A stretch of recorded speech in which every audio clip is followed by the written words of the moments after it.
안녕하세요. 저는 김선식이라고 합니다. 정말 어처구니 없던 제 이야기 좀 들어주세요. 아내를 보낸 지 꼭 3년 하고도 6달이 지났습니다. 계절이 14번 바뀌는 동안 제 시간은 마치 멈춰버린 괴종시계처럼 조용히 흘러갔어요. 널찍한 아파트에 홀로 남겨진 저는 아내가 가꾸던 난초에 물을 주고 볕 좋은 날에는 소파 덮개를 털어널고 가끔은 텔레비전 속 시끄러운 예능 프로그램을 벗삼아 저녁을 먹는 그런 단조로운 일상을 살고 있었습니다. 외롭지 않다면 거짓말이겠지만 이 고요함이 주는 평온함 또한 나쁘지 않다고 여겼지요. 아내의 손때가 묻은 살림살이 하나하나가 저를 지켜주는 것만 같았거든요. 그 평화가 아주 서툴고 난폭한 방식으로 깨지기 전까지는 말입니다. 그날은 유난히 하늘이 맑은 가을날이었습니다. 창문으로 들어오는 햇살이 거실 바닥에 길게 늘어지는 것을 보며 오늘 저녁에는 된장찌개나 구수하게 끓여 먹어야겠다고 생각하던 참이었어요. 그때 휴대전화가 요란하게 울렸습니다. 화면에 뜬 하나뿐인 아들이라는 6글자에 저는 흐뭇한 미소를 지으며 전화를 받았지요. 태우냐? 웬일이냐 이 시간에. 제 목소리는 평소와 다름없이 다정했습니다. 하지만 수화기 너머로 들려오는 아들의 목소리는 무겁게 가라앉아 있었어요. 한참을 머뭇거리던 아들이 힘겹게 입을 뗐습니다. 아버지, 저 태우예요. 그래, 안다. 무슨 일 있어? 목소리가 왜 그래? 불길한 예감이 등줄기를 타고 서늘하게 흘렀습니다. 제 촉은 살면서 단 한 번도 틀린 적이 없었죠. 아들은 깊은 한숨을 내쉬더니 세상이 무너지는 듯한 목소리로 말했습니다. 아버지, 저 망했습니다. 순간 귀를 의심했습니다. 망하다니요. 그게 무슨 말인가? 번듯한 사무실을 얻어 독립하겠다며 제법 큰 돈을 빌려 나갔던 게 불과 2년 전의 일입니다. 저는 아들의 사업이 구체적으로 어떤 것인지는 잘 몰랐어요.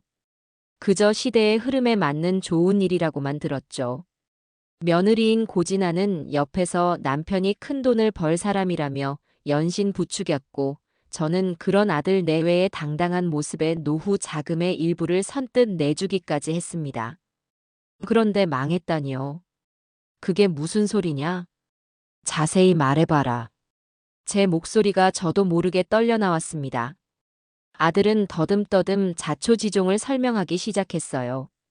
믿었던 동업자의 배신, 무리한 사업 확장, 그리고 눈덩이처럼 불어난 빚.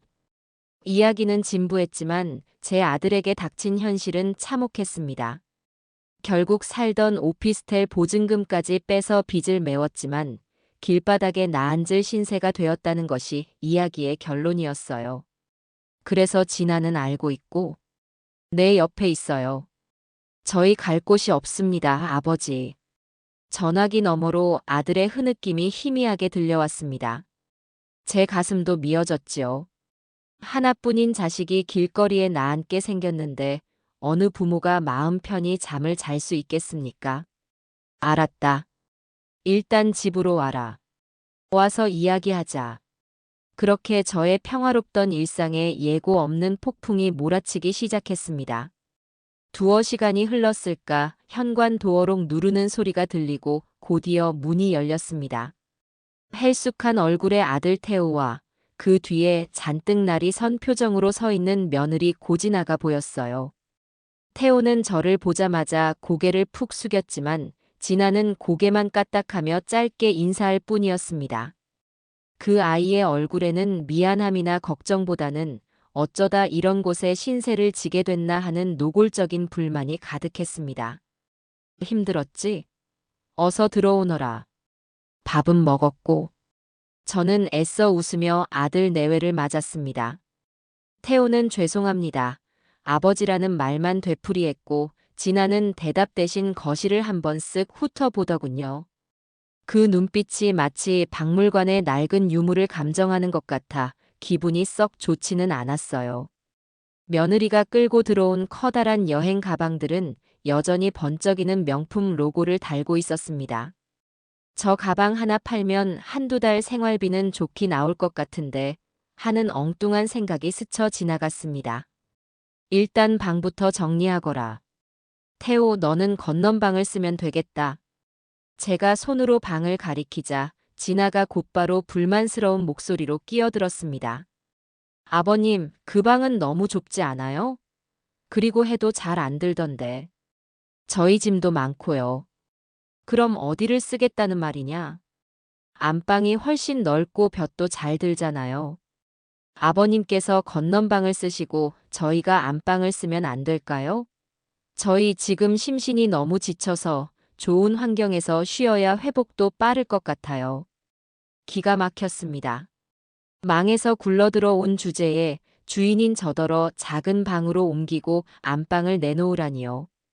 태호가 옆에서 황급히 아내의 팔을 잡아 끌며 말했습니다. 진아야, 무슨 그런 말을. 아버지가 쓰시는 방인데. 왜? 아버님 혼자 쓰시는데 넓은 방이 필요해? 우리는 둘이잖아. 그리고 당신 사업 망한 것 때문에 내가 얼마나 고생했는데 이 정도 요구도 못해? 진아의 앙칼진 목소리가 거실에 울려 퍼졌습니다. 저는 더 이상 듣고 있을 수가 없어 손을 내저으며 말했어요. 됐다. 시끄럽고 그냥 건넌방 써라. 잠시 머무는 것도 아니고 앞으로 계속 살아야 할지도 모르는데 첫날부터 소란 피우지 말거라. 제 단호한 말에 진아는 입을 삐죽 내밀고는 보란듯이 발소리를 쿵쿵 내며 건넌방으로 가버렸습니다. 태호는 어쩔 줄 몰라 하며 제게 다시 한번 허리를 숙였어요. 저는 아들의 어깨를 두드리며 괜찮다고 말했지만 마음속에서는 벌써부터 먹구름이 뭉게뭉게 피어오르고 있었습니다. 저런 며느리를 데리고 앞으로 어떻게 살아야 할지 눈앞이 캄캄했죠. 그날 저녁 저는 모처럼 솜씨를 발휘해 저녁상을 차렸습니다. 아들 녀석 기운이라도 차리게 해주고 싶어서였어요.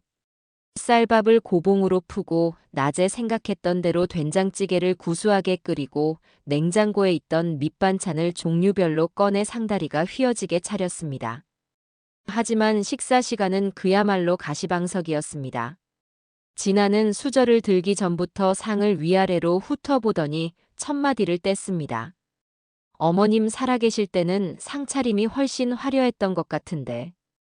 역시 남자 혼자 하는 살림이라 그런가 봐요. 이건 명백한 비아냥이었습니다. 돌아가신 제 아내를 들먹이며 제 살림 솜씨를 깎아내리는 말이었죠. 태호가 눈치를 주었지만 진아는 아랑곳하지 않았습니다. 된장찌개를 한술 뜨고는 미간을 찌푸리더군요. 아버님, 이 찌개는 좀 짜네요. 요즘은 건강 생각해서 다들 싱겁게 먹는 추세인데 모르셨어요? 그러고는 김치에 젓가락을 가져가다 말고 말했습니다. 이 김치는 또 왜 이렇게 신맛이 강해요? 저는 갓 담근 김치 아니면 안 먹는데. 사사건건 이어지는 트집에 밥알이 모래알처럼 씹혔습니다. 평생 제 음식 솜씨에 자부심을 갖고 살아왔는데 며느리라는 아이는 제 정성을 아주 우습게 여기는 듯 했어요. 저는 꾹 참고 말했습니다. 입에 안 맞으면 먹지 말거라. 네. 안 그래도 속이 안 좋아서 많이 못 먹겠네요. 진아는 정말로 수저를 내려놓고는 스마트폰을 만지작거리기 시작했습니다. 밥상머리에서 이게 무슨 경우 없는 행동인지. 태호가 보다 못해 한마디 했습니다. 고진아, 어른 앞에서 뭐 하는 행동이야? 휴대폰 치워. 당신이나 많이 먹어. 망한 주제에 밥은 잘 넘어가나 보네. 둘 사이에 냉기가 흘렀습니다. 저는 밥맛이 뚝 떨어져 자리에서 일어났어요. 아들이 망해서 들어온 첫날, 위로는 못해줄 망정 저녁 식사 자리마저 싸움터로 만드는 며느리를 보니 한숨만 나왔습니다. 저런 아이를 며느리라고 들인 제 아들의 눈이 원망스러울 지경이었어요. 그날 이후로 고진아의 여왕 행세는 본격적으로 시작되었습니다. 낮에는 소파에 지정석이라도 되는 듯 누워서 리모컨을 독차지했고 제가 거실을 청소하려고 하면 다리를 소파 위로 올리며 비켜줄 생각조차 하지 않았습니다. 자기가 먹은 과자 봉지, 커피잔은 그 자리에 그대로 두는 것이 일상이었죠. 설거지가 산더미처럼 쌓여 있어도 못 본 척 방으로 들어가 버렸고요. 며칠을 참고 지켜보던 저는 어느 날 소파에 누워 키득거리며 드라마를 보고 있는 진아에게 조심스럽게 말을 건넸습니다. 진아야, 이제 한 집에 사는 식구인데 다 같이 쓰는 공간은 좀 치우면서 지내는 게 어떻겠니? 제 딴에는 최대한 부드럽게 타이르는 말이었습니다. 그러자 진아가 드라마에서 눈도 떼지 않고 심드렁하게 대답했어요. 아버님, 제가 지금 그럴 경황이 아닌 거 모르세요? 경황이 아니라니? 하루 종일 집에서 쉬는 사람이 그 정도도 못한다는 말이냐? 제 목소리가 조금 높아졌습니다. 그러자 진아는 보던 드라마를 멈추고 몸을 벌떡 일으키더니 세상에서 가장 억울한 사람 같은 표정으로 저를 쏘아붙이기 시작했습니다. 아버님, 어떻게 그런 말씀을 하세요? 저 지금 남편 사업 실패 때문에 받은 스트레스가 극심해서 우울증 초기 증세래요. 의사가 절대 안정을 취하라고 했단 말이에요. 정신과 상담이라도 꾸준히 받아야 할 판인데 저더러 집안일까지 하라고 하시면 그건 그냥 죽으라는 말씀이잖아요. 순간 말문이 턱 막혔습니다. 우울증이라니요. 남의 집에 얹혀 살면서 손 하나 까딱 안 하는 핑계가 고작 우울증이라니. 저 말에 대꾸할 기력조차 남아있지 않았습니다. 저는 산더미처럼 쌓인 설거지거리가 있는 부엌으로 발걸음을 옮겼어요.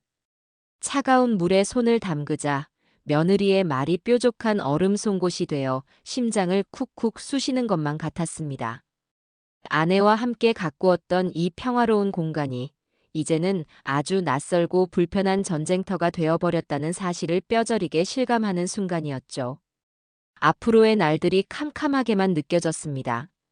고진아가 우울증이라는 방패를 내세운 이후로 집안의 공기는 더욱 차갑게 식어버렸습니다. 그 아이는 자신의 말을 증명이라도 하듯 소파와 한몸이 되어 온종일 미동도 하지 않았어요. 제가 거실을 오가며 일부러 헛기침을 해도 시끄럽게 청소기를 돌려도 그저 귀찮다는 듯이 힐끗 쳐다볼 뿐이었습니다. 아들 태호는 아침 일찍 나가 밤늦게 들어왔습니다. 일자리를 구하는 건지 아니면 이 불편한 집안 분위기를 견디지 못해 밖으로 나도는 것인지 알 길이 없었죠. 그저 텅 빈 집안의 저와 살아있는 가구처럼 존재하는 며느리, 둘만 덩그러니 남겨지는 시간이 반복될 뿐이었습니다. 한 번은 오랜만에 동네 친구가 집에 찾아온 적이 있었습니다. 아내가 살아있을 때부터 막역하게 지내던 사이라 제가 홀로 된 후에도 종종 들러 말벗이 되어주곤 하는 고마운 친구였죠. 저는 친구를 위해 과일이라도 내오려고 부엌으로 들어섰습니다. 그런데 소파에 누워 텔레비전을 보던 진아가 리모컨을 이리저리 돌리더니 갑자기 홈쇼핑 채널에 멈추는 것이었어요. 화면 속에서는 번쩍이는 악어 가죽 가방을 쇼호스트가 현란한 말솜씨로 소개하고 있었습니다. 진아는 홀린 듯이 화면을 쳐다보며 중얼거리더군요. 와, 저거 정말 예쁘다. 저런 건 하나쯤 있어야 하는데. 기가 막혔습니다. 남편이 망해서 시아버지 집에 얹혀 사는 주제에 수백만 원을 호가하는 명품 가방에 눈독을 들이다니요. 친구가 민망한지 헛기침을 했지만 진아는 아랑곳하지 않았습니다. 오히려 제게 대놓고 말을 건넸죠. 아버님, 태호 씨 월급 받으면 저 가방 하나만 사달라고 해도 될까요? 제가 이번에 스트레스를 너무 많이 받아서 이런 걸로 보상이라도 받아야 할 것 같아요. 정신 건강에 좋대요, 이런 게. 제 친구는 입을 떡 벌렸고 제 얼굴은 화끈거려 불타는 것만 같았습니다. 저는 아무 대답도 하지 않고 깎던 사과에만 시선을 고정했어요. 제 치욕을 친구에게 고스란히 들킨 것만 같아 쥐구멍에라도 숨고 싶었습니다. 그날 친구가 돌아가고 나서 밤늦게 전화가 왔습니다. 선식아, 내가 오늘 보니 자네 고생이 많겠더군. 며느리라는 아이가 어쩜 그리 경우를 모르냐.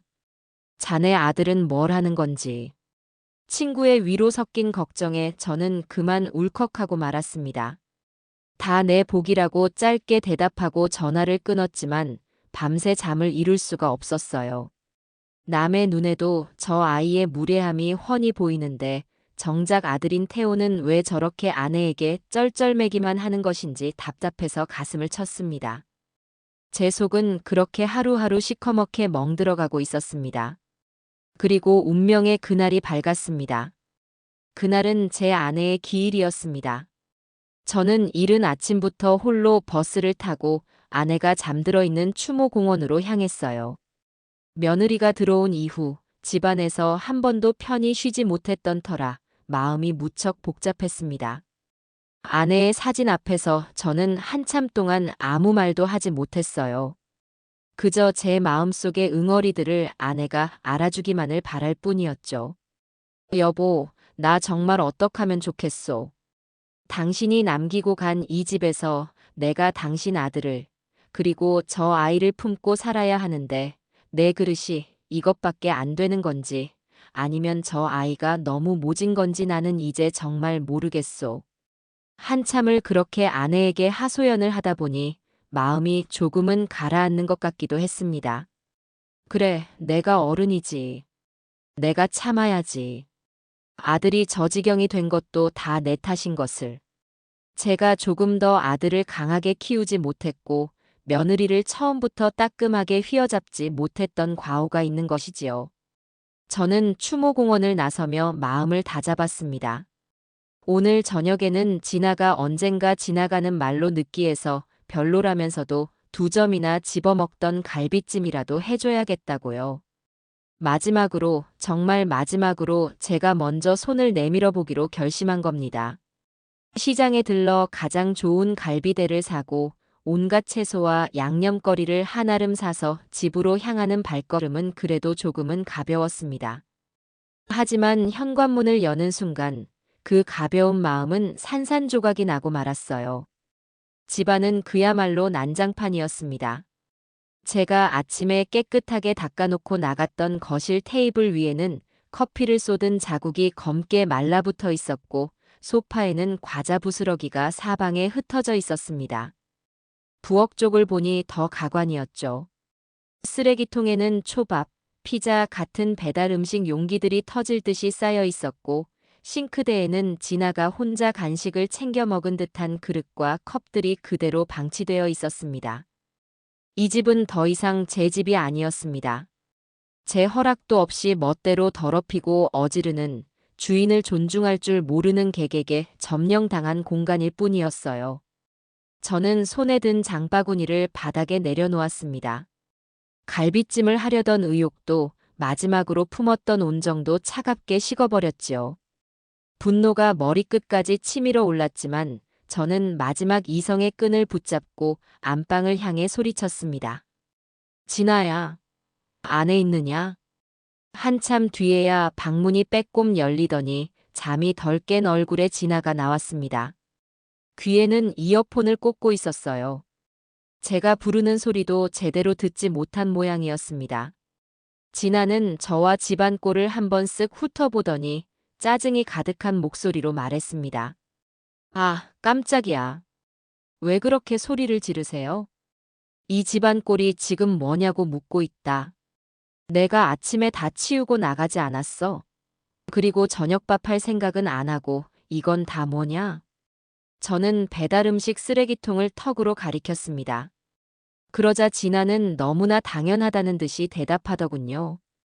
배고파서 시켜 먹었어요. 집에 먹을 것도 없는데 어떡해요. 아버님도 식사 안 하셨으면 뭐 시켜 드시지 그러셨어요. 요즘은 앱으로 주문하면 금방 와요. 저는 제 귀를 의심했습니다. 이 아이는 지금 상황 파악이 전혀 안 되는 것일까요? 아니면 저를 일부러 약 올리려는 것일까요? 시켜 먹어. 내가 이 저녁거리를 사오느라 시장을 다녀왔는데 집을 이렇게 난장판으로 만들어 놓고 배달 음식을 시켜 먹었단 말이냐? 제 목소리는 이미 분노로 떨리고 있었습니다. 진아는 그런 제 모습이 아주 귀찮고 피곤하다는 표정을 지어 보였습니다. 그리고는 제 인생을 통째로 바꿔놓은 바로 그 말을 조금의 망설임도 없이 제게 내뱉었습니다. 아, 정말 피곤하게 하시네. 아버님, 요즘은 남자도 요리하는 시대예요. 그거 하나 못해서 사람을 잡으세요? 직접 차려 드세요. 그 순간 제 머릿속에서 무언가 툭 하고 끊어지는 소리가 들렸습니다. 손에 들고 있던 장바구니가 힘없이 바닥으로 떨어졌어요. 잘 익은 사과 몇 개가 대구르르 굴러 며느리의 발치까지 굴러갔습니다. 제 눈에는 더 이상 며느리의 모습이 보이지 않았습니다. 제 평생의 삶과 아내와의 추억이 깃든 이 집을 모욕하고 아버지로서의 제 존재 자체를 부정한 왼수, 그 이상도 이하도 아니었어요. 저는 싸늘하게 식은 목소리로 물었습니다. 방금 뭐라고 했느냐? 다시 한번 말해보거라. 왜요? 제가 틀린 말 했어요.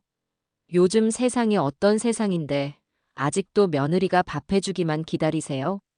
능력 없는 아들 때문에 내가 이 집에서 고생하는 것만으로도 감지덕지하셔야 하는 거 아니에요? 진아는 오히려 기세등등하게 소리쳤습니다.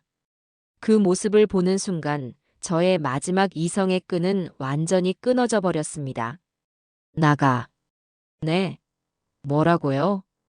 내 집에서 내 돈으로 밥 얻어먹는 주제에 병든 늙은이한테 밥을 직접 차려 먹으라고? 너는 인간으로서의 기본적인 도리도 없는 아이구나. 짐 싸. 당장 이 집에서 나가. 저는 있는 힘껏 고함을 질렀습니다. 제 평생 누구에게도 이렇게 큰 소리를 내본 적이 없었어요. 제 목소리에 스스로도 놀랄 정도였습니다. 진아는 그제야 사태의 심각성을 깨달았는지 얼굴이 하얗게 질려서는 어버버 말을 잇지 못했습니다. 바로 그때 현관문이 열리고 아들 태호가 들어왔습니다. 집안의 살벌한 분위기를 감지한 태호가 놀라 물었습니다. 아버지, 진아야. 이게 다 무슨 일이에요? 잘 왔다, 태호야. 너는 이 여자가 방금 이 아비한테 뭐라고 했는지 아느냐? 내 집에서 나더러 직접 밥을 차려 먹으라고 했다. 이제는 이 집에서 내 아비를 종놈 부리듯 하겠다는 것 아니냐? 저는 분을 이기지 못해 씩씩거렸습니다. 태호는 당황하며 저와 진아 사이를 오가며 상황을 수습하려 했어요. 아버지, 진정하세요. 뭔가 오해가 있었을 거예요. 여보, 당신도 어서 아버지께 사과드려. 잘못했다고 말씀드려. 하지만 진아는 사과는커녕 눈물을 글썽이며 태호에게 매달렸습니다. 여보, 내가 뭘 잘못했는데? 아버님이 나한테 너무하시는 거잖아. 당신은 내 편 안 들어줄 거야? 그 모습을 보는 순간 저는 더 이상 참을 수가 없었습니다. 저는 성큼성큼 진아에게 다가가 그 아이의 팔을 거칠게 잡아챘습니다. 사과? 저런 버르장머리 없는 아이에게는 사과 따위도 사치다. 나가. 내 눈앞에서 당장 사라지란 말이다. 저는 진아의 팔을 끌고 현관문 쪽으로 향했습니다. 진아는 비명을 지르며 버텼고 태우는 제 팔을 붙잡고 애원했어요. 아버지, 제발 이러지 마세요. 제가 잘못했습니다. 제가 다 잘못했어요. 비켜. 너도 이 여자랑 한패냐? 그러면 너도 같이 나가. 내 집에서 너희 둘 다 당장 나가. 저의 불호령에 집안의 모든 것이 얼어붙는 듯 했습니다. 저는 그대로 진아를 문 밖으로 내쫓고 문을 쾅 닫아버렸습니다. 문 밖에서 진아의 욕설과 울음소리가 들려왔지만 저는 들은 척도 하지 않았어요. 거친 숨을 몰아쉬며 현관문에 기댄 채 서 있는데 아들 태호가 망연자실한 표정으로 저를 바라보고 있었습니다. 제 인생에서 가장 길고 끔찍한 밤이 그렇게 시작되고 있었습니다. 현관문을 사이에 두고 고진아의 울음 섞인 고함이 한동안 이어졌습니다. 처음에는 욕설을 퍼붓더니 나중에는 문을 두드리며 애원을 하더군요. 저는 미동도 하지 않고 차가운 현관문에 등을 기댄 채 서 있었습니다.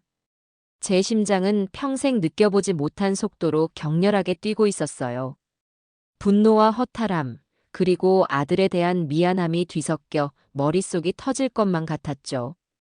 거실 한가운데에는 아들 태호가 석상처럼 굳은 채 서 있었습니다. 그 아이의 얼굴에는 아내에 대한 걱정과 아버지에 대한 원망, 그리고 자신의 무력함에 대한 자책감이 어지럽게 뒤엉켜 있었어요. 태호는 떨리는 목소리로 제게 말했습니다. 아버지, 그래도 이건 너무하셨습니다. 아무리 그래도 한밤중에 아내를 저렇게 어디로 가라고 저러세요. 너무해. 뭐가 너무하다는 말이냐? 내 눈에는 저게 아직도 내 아내로 보이냐? 이 집 주인이자 시아버지인 나를 종부리듯 하려던 저 아이의 행동은 너무하지 않고? 저는 싸늘하게 대꾸했습니다. 제 가슴속 불길은 좀처럼 사그라들지 않았습니다. 태호는 제 단호한 기세에 눌려 더 이상 말을 잇지 못하고 입술만 달싹거렸어요. 그때 태호의 휴대전화가 미친 듯이 울리기 시작했습니다. 화면을 볼 것도 없이 고지나라는 것을 알 수 있었죠. 태호는 전화를 받지도 끊지도 못하고 안절부절 못했습니다. 전화벨 소리가 그치자 이번에는 연달아 문자 메시지 도착 알림이 울렸습니다. 저는 소파에 깊숙이 몸을 묻고 앉아 태호를 지그시 바라보았습니다. 그리고는 제 인생을 건 마지막 말을 던졌습니다. 태호야, 내 아버지. 너는 저 여자 따라서 같이 나갈 거냐, 아니면 이 집에 남을 거냐? 태호의 눈이 커다랗게 뜨였습니다. 제가 그런 선택지를 줄이라고는 상상도 못했다는 표정이었어요. 지금 그게 무슨 말씀이세요? 못 알아듣겠어? 저런 버르장머리 없는 아이를 계속 내 아내라고 감싸고 돌 거면 너도 더 이상 내 아들이 아니다. 이 집에서 같이 나가거라. 하지만 내가 정신을 차리고 저 아이와의 연을 끊겠다면 이 아비는 너를 끝까지 책임지겠다. 오늘 밤 안으로 결정해라. 제 말은 단순한 협박이 아니었습니다. 진심이었어요. 제 아들이 저런 여자에게 평생을 휘둘리며 불행하게 사는 것을 보느니 차라리 연을 끊는 것이 낫다고 생각했습니다. 태호의 얼굴이 하얗게 질렸습니다. 한쪽은 아버지, 한쪽은 아내. 그 어느 쪽도 쉽게 선택할 수 없는 지옥 같은 갈림길에 서게 된 것이죠. 고진아는 여전히 포기하지 않고 태호에게 전화를 걸어댔습니다. 집안은 태호의 전화벨 소리와 저의 무거운 침묵으로 가득 찼습니다. 태호는 결국 전화를 들고 베란다로 나갔습니다. 유리문 너머로 태호가 초조하게 서성이는 모습이 보였어요. 아마도 진아를 달래고 있는 것이겠지요. 조금만 기다려봐라. 내가 아버지를 설득해보겠다. 뭐 이런 말을 하고 있을 겁니다. 저는 씁쓸한 미소를 지으며 눈을 감았습니다. 아들이 과연 어떤 선택을 할까? 제 기대를 저버리고 아내에게 달려갈 확률이 더 높다고 생각했어요. 사랑이라는 감정은 때로 부모 자식 간의 천륜보다도 질긴 법이니까요. 1시간이 지났을까요? 2시간이 지났을까요? 시간 감각이 무뎌질 때쯤 베란다 문이 열리고 태호가 들어왔습니다. 그 아이의 얼굴은 눈물과 땀으로 범벅이 되어 있었어요. 태호는 거실 바닥에 힘없이 주저앉더니 이내 제 앞으로 기어와 무릎을 꿇었습니다. 아버지, 제가 잘못했습니다. 태호는 어린아이처럼 엉엉 울기 시작했습니다. 저는 아무 말 없이 아들의 어깨가 들썩이는 것을 지켜보았습니다. 한참을 울던 태호가 고개를 들고 그동안 차마 제게 하지 못했던 이야기들을 하나씩 꺼내놓기 시작했습니다. 그것은 아들의 처절한 고해성사였습니다. 진아 처음부터 저를 사랑한 게 아니었던 것 같아요. 제 능력을, 제 배경을 사랑했던 거겠죠. 결혼하고 나서부터 명품 사달라, 해외여행 가자, 끊임없이 저를 졸랐습니다. 저는 진아를 실망시키고 싶지 않아서 능력 있는 남편으로 보이고 싶어서 무리해서 대출까지 받아가며 그 아이의 요구를 다 들어주었어요. 태호의 목소리는 절망으로 가득 차 있었습니다. 이번 사업도 사실은 진아 때문이었습니다. 친구와 동업해서 작게 시작하려고 했는데 진아가 무슨 구멍가게 하냐며 비웃었어요. 이왕 할 거면 강남에 번듯한 사무실 얻고 직원도 열어두고 시작해야 남들이 무시하지 않는다고요. 그 아이의 허영심을 채워주기 위해 무리하게 사업을 확장했고 결국 이렇게. 저는 묵묵히 아들의 이야기를 들었습니다. 어렴풋이 짐작은 하고 있었지만 막상 아들의 입으로 직접 듣는 진실은 상상 이상으로 비참했습니다. 사업이 힘들어지기 시작했을 때부터 진아는 저를 벌레 보듯 했습니다. 능력도 없는 게 큰 소리만 쳤다. 당신 때문에 내 인생까지 망쳤다 매일같이 저를 비난했어요. 아버지 댁으로 들어오던 날도 저에게 그랬습니다. 이럴 거면 차라리 죽어버리라고요. 태호의 고백을 듣는 동안 제 주먹은 저도 모르게 하얗게 될 때까지 쥐어졌습니다. 며느리에 대한 분노보다 저런 모진 말을 들으면서도 끙끙 앓기만 한 아들에 대한 안타까움이 더 컸습니다. 얼마나 힘들었을까. 사내 자식이 자존심 때문에 어디 가서 말도 못하고 혼자서 저 모든 멸시와 모욕을 감당해야 했을까. 태호는 눈물 콧물을 쏟아내며 마지막 말을 이었습니다. 오늘도 아버지께 쫓겨나서 전화로는 저를 회유하더군요. 아버지 재산이 얼마인데 그걸 포기하냐고 당분간 죽은 듯이 지내다가 나중에 집 명이라도 돌려놓으라고요. 그 말을 듣는 순간 정이 완전히 떨어졌습니다. 이 여자는 정말 돈밖에 모르는구나. 나와 우리 아버지를 그냥 이용할 대상으로만 생각하는구나. 모든 것을 털어놓은 태호는 탈진한 사람처럼 바닥에 엎드렸습니다. 저는 자리에서 일어나 아들에게 다가갔습니다. 그리고는 녀석의 등을 말없이 토닥여 주었어요. 괜찮다, 아들아. 다 괜찮다. 이제라도 알았으면 됐다. 밤새 태호는 잠들지 못했습니다. 저 또한 마찬가지였고요. 우리는 날이 밝을 때까지 거실에 마주 앉아 있었습니다. 그리고 아침 해가 창문으로 스며들 때쯤 태호는 결심한 듯 자리에서 일어났습니다. 제 서재에서 인주와 서류 몇 장을 가져오더니 제 앞에서 이혼 서류를 작성하기 시작했어요. 한자 한자 떨리는 손으로 자신의 이름과 주소를 적어 내려가는 아들의 모습을 보며 만감이 교차했습니다. 서류 작성을 마친 태호는 다시 휴대전화를 들었습니다. 이번에는 망설이지 않았어요. 그리고는 스피커폰으로 설정을 바꾸더군요. 저 들으라는 뜻이었겠지요. 신호음이 몇 번 울리고 짜증이 가득 묻어나는 진아의 목소리가 들려왔습니다. 왜 이제 전화해? 아버지 설득은 했어? 나 지금 찜질방인데 춥고 배고파 죽겠단 말이야. 당장 와서 나 데리고 가. 태호는 아무런 대답 없이 차갑게 식은 목소리로 말했습니다. 고진아 씨, 당신이 살던 우리 아버지 집 주소 알지? 거기로 와서 서류에 도장 찍어. 방금 내가 작성한 이혼 서류야. 전화기 너머로 순간 정적이 흘렀습니다. 진아는 상황을 이해하지 못한 듯 되물었어요. 뭐? 이혼? 당신 지금 장난해? 아버지가 시키디? 아니. 이건 내 결정이야. 아버지가 아니라 내가 당신에게 지쳤어. 당신이라는 사람의 이기심과 허영심에 진절머리가 나. 그러니까 더 이상 우리 아버지 들먹이지 마. 김태호, 너 미쳤어? 너 지금 내 처지에 나랑 이혼하면 뭐가 남는데? 위자료는 줄 돈은 있고 내가 가만히 있을 것 같아? 진아는 악을 쓰기 시작했습니다.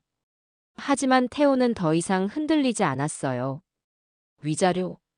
혼인 파탄의 책임이 누구에게 있는지 법정에서 따져보면 알게 되겠지. 그리고 나는 이제 아무것도 남지 않아도 상관없어. 당신이라는 족쇄에서 벗어날 수만 있다면 길바닥에서 살아도 지금보다 행복할 것 같다. 그러니 어서 와서 도장이나 찍어. 태호는 그 말을 끝으로 단호하게 전화를 끊어버렸습니다.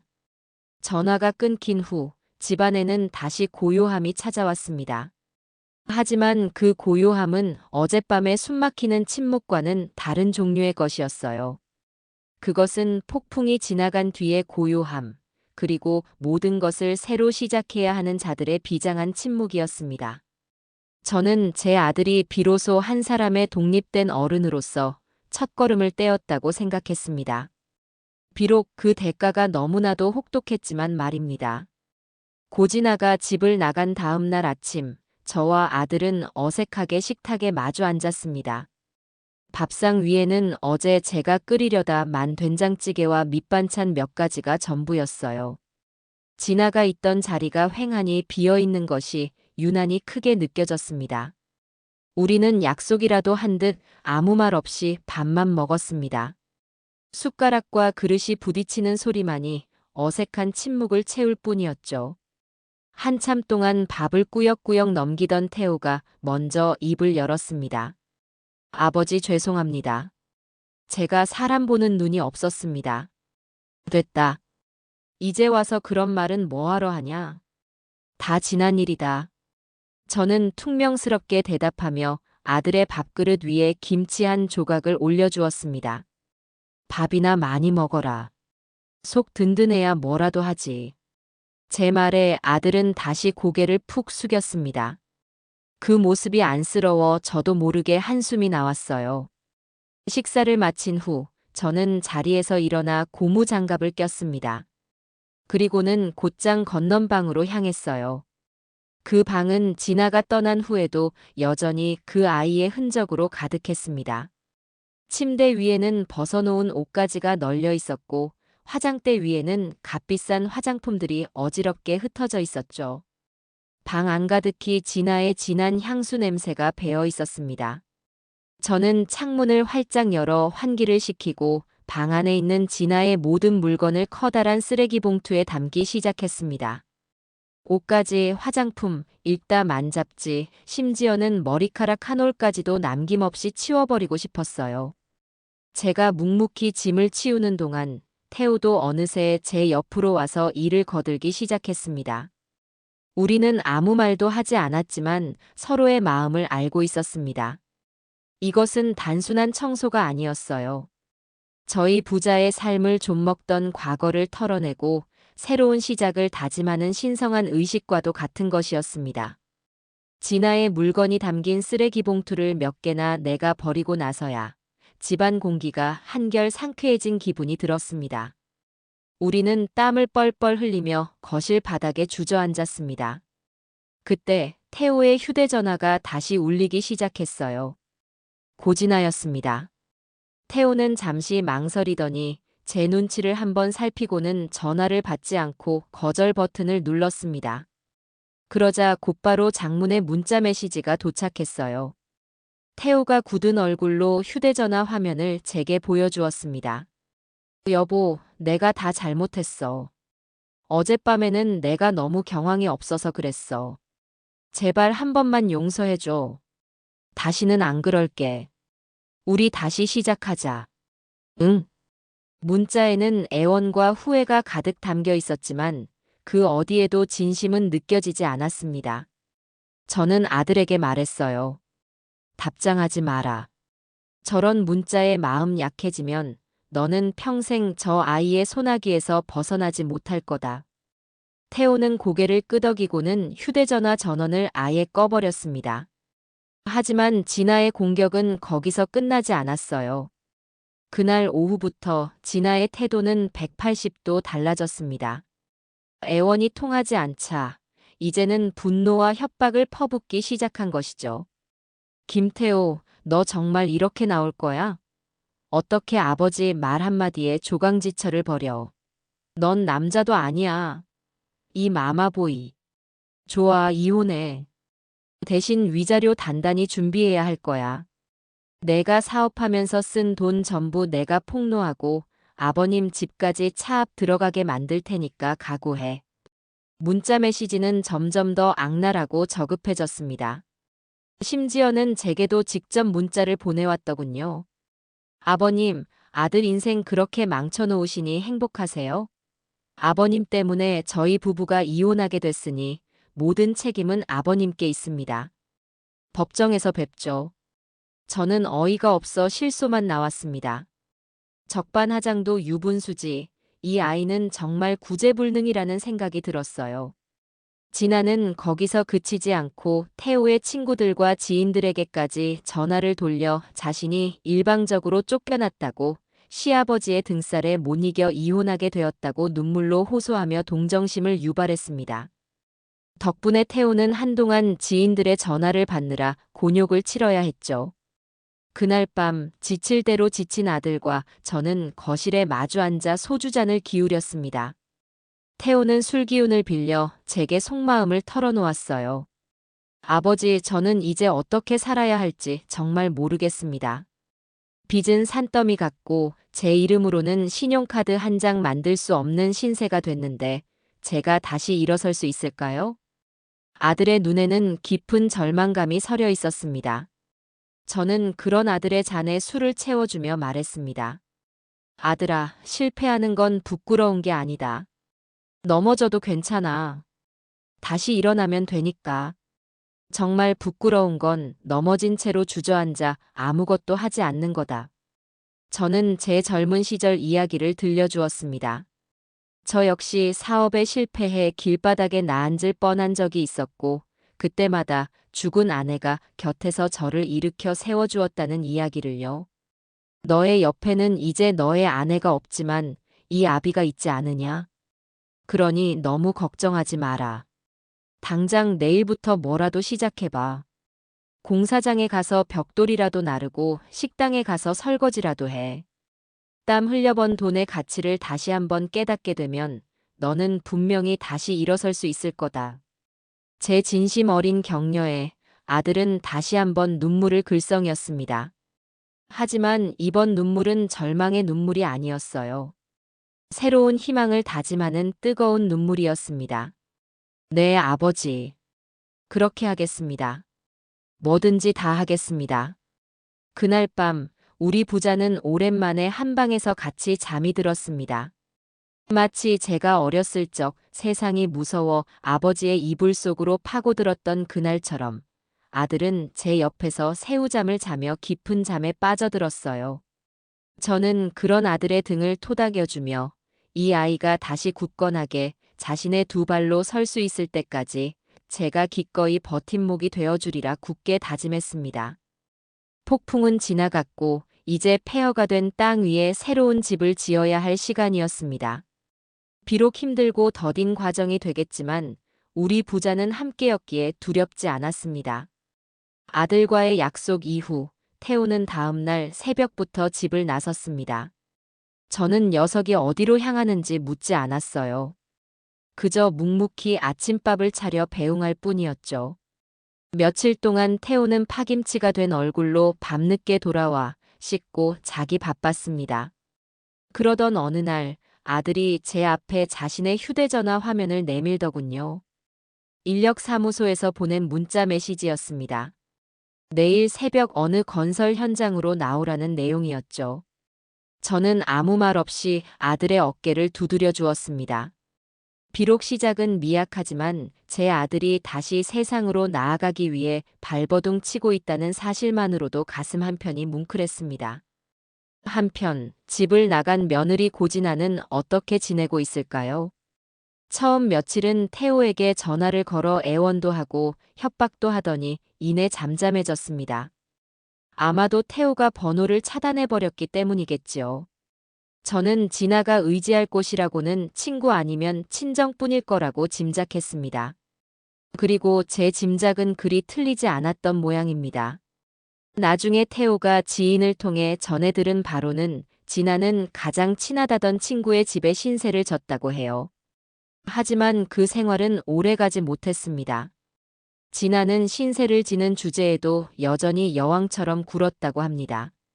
친구가 출근한 사이 집을 난장판으로 만들고 냉장고 속 음식을 거덜내고 심지어는 친구의 옷을 허락도 없이 입고 나가기까지 했다더군요. 처음에는 남편에게 쫓겨난 진아를 안쓰럽게 여기던 친구도 그 이기적인 행태에 질려버리고 만 것이죠. 결국 더는 못 참겠다는 친구의 불호령에 진아는 그 집에서도 쫓겨나는 신세가 되었다고 합니다. 이제 기댈 곳은 친정밖에 없었을 겁니다. 아마 진아는 눈물 콧물을 쏟으며 자신의 부모에게 전화를 걸었을 테지요. 아버님이 나를 내쫓고 태호 씨는 나를 버렸다. 세상에 내 편은 엄마 아빠밖에 없다고 하소연했을 겁니다. 하지만 사돈댁 어른들은 생각보다 냉정했던 모양이에요. 이미 진아의 행실에 대해 아들 태호로부터 그리고 저를 찾아왔던 제 친구를 통해 어느 정도 전해 들었던 것이겠지요. 사돈 어른은 진아를 호되게 꾸짖었다고 합니다. 내가 어떻게 처신했길래 시아버지한테 쫓겨나고 친구한테까지 쫓겨나느냐고 어른에게 밥을 직접 차려 먹으라고 한 것이 사실이냐고 말입니다. 진아는 억울하다며 길길이 날뛰었겠지만 사돈댁에서는 내가 저지른 일이니 너 스스로 책임져라며 더 이상 도와줄 수 없다고 선을 그었다고 해요. 다만 딸 자식이 길바닥에 낳는 것은 참아 볼 수 없었는지 며칠간의 숙식비 정도만 붙여주고는 전화를 끊어버렸다고 합니다. 모든 의지처를 잃어버린 진아는 그야말로 궁지에 몰렸습니다. 화려했던 과거를 생각하며 비싼 호텔에 묵을 수도 그렇다고 노숙을 할 수도 없는 노릇이었겠지요. 결국 그 아이가 향한 곳은 24시간 운영하는 찜질방이었습니다.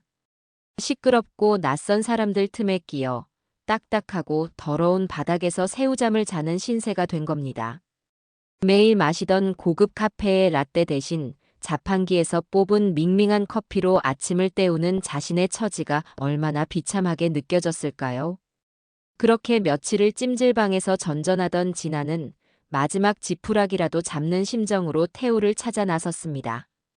어떻게 알아냈는지는 모르겠지만 태호가 일하는 건설 현장까지 직접 찾아온 것이지요. 그날의 풍경을 저는 나중에 태호에게 전해 듣고 상상할 수밖에 없었습니다. 아들은 안전모를 쓰고 땀으로 흠뻑 젖은 채 동료들과 함께 점심으로 나온 밥을 꿀맛처럼 먹고 있었다고 합니다. 비록 몸은 고되고 힘들었지만 땀 흘려 일하고 동료들과 어울려 밥을 먹는 그 시간이 무척이나 소중하고 행복하게 느껴졌다고 해요.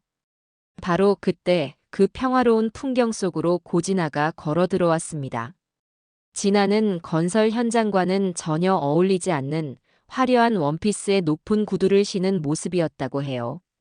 주변의 먼지와 소음이 불쾌하다는 듯 미간을 잔뜩 찌푸린 채였죠. 진아는 흙바닥에 앉아 밥을 먹고 있는 태호를 발견하고는 경멸이 가득한 눈으로 쏘아보며 소리쳤습니다. 김태호, 너 정말 여기서 이러고 있는 거야? 꼴 좋다 아주. 꼴이 이게 뭐야? 순식간에 주변의 모든 시선이 태호와 진아에게로 쏠렸습니다. 동료 인부들은 밥을 먹다 말고 이게 무슨 상황인가 하는 표정으로 둘을 쳐다보았죠. 태호는 얼굴이 새빨개져서 자리에서 벌떡 일어났다고 합니다. 그리고는 진아의 팔을 잡아 끌며 조용히 말했죠. 여긴 어떻게 왔어? 사람들 보잖아. 일단 저쪽으로 가서 이야기해. 하지만 진아는 그 손을 뿌리치며 더 큰 소리로 악을 썼습니다. 어딜 가? 여기서 말해. 당장 이딴 일 그만두고 나한테 와서 싹싹 빌어. 내가 얼마나 비참하게 지내는지 알아? 그리고 생활비 내놔. 나 지금 가진 돈 한 푼도 없단 말이야. 진아의 몰상식한 행동에 주변은 술렁이기 시작했습니다. 태호는 창피해서 죽고 싶은 심정이었다고 해요. 그는 이를 악물고 진아에게 말했습니다. 그만하라고 했지. 여기가 어디라고 와서 행패야. 행패. 이게 행패로 보여. 나는 지금 죽을 지경인데. 당신은 여기서 태평하게 밥이 넘어가. 그래, 이혼해 줄게. 대신 위자료는 줘야 할 거 아니야. 당신 아버지 집이라도 팔아서 내놓으란 말이야. 결국 보다 못한 현장 반장님이 버럭 소리를 지르며 다가왔습니다. 아니, 이 여자가 지금 어디 와서 일을 방해하고 있어. 남의 귀한 점심시간 다 망쳐놓고. 당신 누군데 여기서 소란이야. 반장님의 호통에 진아는 잠시 주춤했습니다. 태호는 이 순간 수치심과 분노가 뒤섞여 폭발할 것만 같았다고 합니다. 하지만 그는 더 이상 과거의 약한 김태호가 아니었습니다. 그는 진아를 차갑게 노려보며 그의 인생에서 가장 단호한 목소리로 말했습니다. 돈 없어. 그리고 다시는 내 일하는 곳에 찾아오지 마. 한 번만 더 나타나면 그때는 내가 너를 경찰에 신고할 테니까. 태호의 싸늘한 경고에 진아는 충격을 받은 듯 아무 말도 하지 못했습니다. 태호는 그런 진아를 그대로 내버려둔 채 뒤돌아서서 자신의 자리로 돌아가 밥을 마저 먹기 시작했다고 해요. 수많은 사람들이 지켜보는 가운데 홀로 남겨진 진아는 잠시 동안 망연자실한 표정으로 서 있다가 결국 울음을 터뜨리며 도망치듯 현장을 빠져나갔다고 합니다. 그날 밤 집에 돌아온 태호는 제게 모든 것을 털어놓았습니다. 저는 아무 말 없이 아들의 술잔을 채워주었습니다. 아들은 자신의 치부를 드러낸 것이 부끄러운 듯 고개를 숙였지만 저는 오히려 아들이 대견했습니다. 드디어 아들이 고진아라는 질긴 악연의 고리를 스스로 끊어낼 힘을 갖게 된 것이니까요. 하지만 저는 동시에 불길한 예감에 휩싸였습니다. 궁지에 몰린 쥐는 고양이를 무는 법입니다. 완전히 이성을 잃은 진아가 무슨 짓을 저지를지 모른다는 생각에 저는 밤새 뒤척이며 잠을 이루지 못했습니다. 이제는 제가 나서서 이 싸움을 마무리 지어야 할 때가 온 것 같았습니다. 아들이 겪은 수모를 전해 들은 다음 날, 저는 아침 일찍부터 서둘렀습니다. 더 이상 고진아라는 존재가 우리 부자의 삶에 그림자를 드리우게 할 수는 없었어요. 수비만 하는 싸움은 결국 지게 마련입니다. 이제는 제가 먼저 나서서 우리 부자의 성벽을 견고하게 쌓아 올려야 할 때였죠. 가장 먼저 한 일은 현관문 비밀번호를 바꾸는 것이었습니다. 아주 사소한 일이었지만 이것은 중요한 상징적 의미를 가졌습니다. 이 집은 더 이상 누구에게나 열려있는 피난처가 아니며 오직 저와 제 아들만이 온전한 주인이라는 선언과도 같았어요. 저는 새로 바꾼 비밀번호를 태호에게 알려주며 말했습니다. 이제 이 집은 너와 나, 우리 둘만의 공간이다. 그 누구도 우리 허락 없이는 이 문턱을 넘을 수 없을 게다. 태호는 묵묵히 고개를 끄덕였습니다. 저는 제 휴대전화에서 진아의 번호를 차단했고 태호에게도 그렇게 하라고 조언했습니다. 더 이상 그 아이의 일방적인 감정 쓰레기통이 되어줄 필요는 없었으니까요. 하지만 그것만으로는 부족했습니다. 진아가 아버님 집이라도 팔아서 위자료를 내놓으라고 악을 썼다는 말이 계속 귓가에 맴돌았습니다.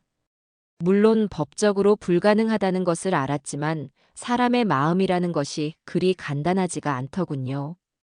혹시 모를 분쟁에 대비해 확실한 법적 방어막을 쳐야겠다는 생각이 들었습니다. 저는 난생 처음으로 법률사무소라는 곳을 찾아갔습니다. 텔레비전 드라마에서나 보던 변호사 사무실의 문턱은 생각보다 높고 차갑게 느껴졌어요. 제가 평생 법 없이도 성실하게 살아왔다고 자부했는데 이 나이에 이런 일로 변호사를 찾아오게 된 제 신세가 처량하게 느껴지기도 했습니다. 잠시 망설이다가 마음을 다잡고 안으로 들어섰습니다. 상담실에서 만난 젊은 변호사는 제 이야기를 잠자코 들어주었습니다. 저는 감정을 최대한 배제하고 진아가 우리 집에 들어온 날부터 어제 건설 현장에서 벌인 난동까지 모든 사실을 있는 그대로 설명했습니다.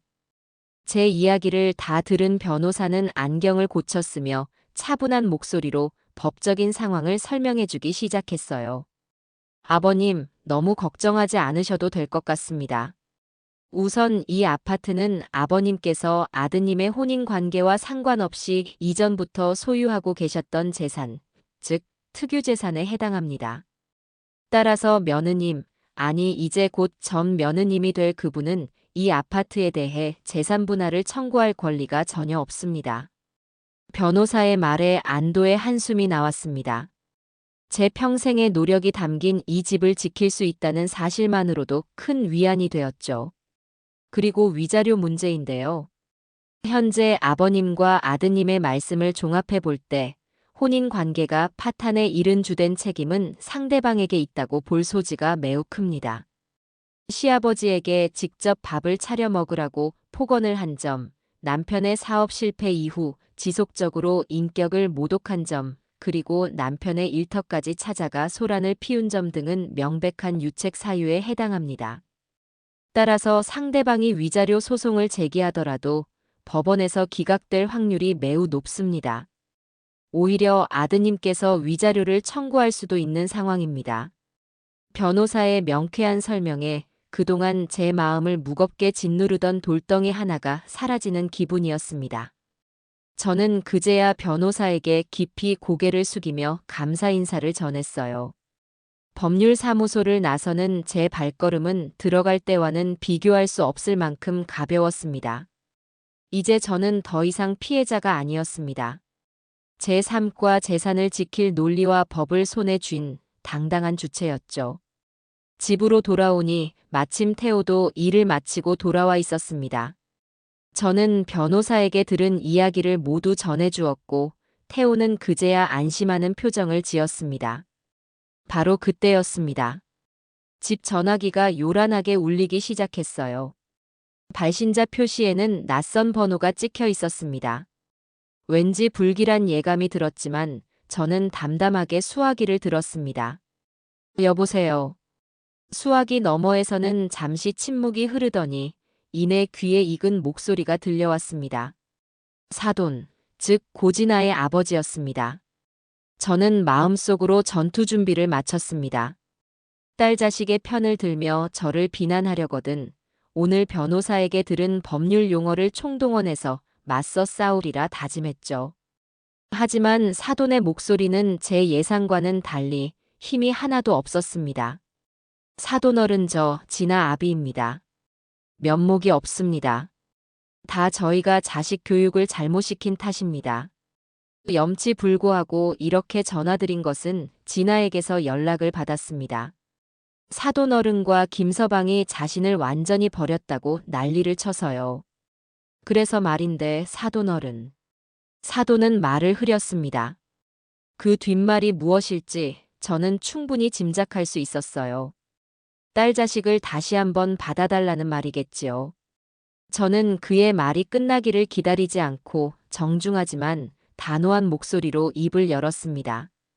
사돈 어른 심려가 크시겠습니다. 저 역시 마음이 편치 않습니다. 저는 잠시 숨을 고르고 말을 이었습니다. 하지만 사돈 어른, 자식이 잘못된 길을 갈 때는 회초리를 들어서라도 바로 잡아주는 것이 부모의 도리라고 생각합니다. 무조건 감싸고 도는 것은 자식을 2번 죽이는 길이지요. 따님의 인생은 이제 따님이 스스로 책임져야 할 때입니다.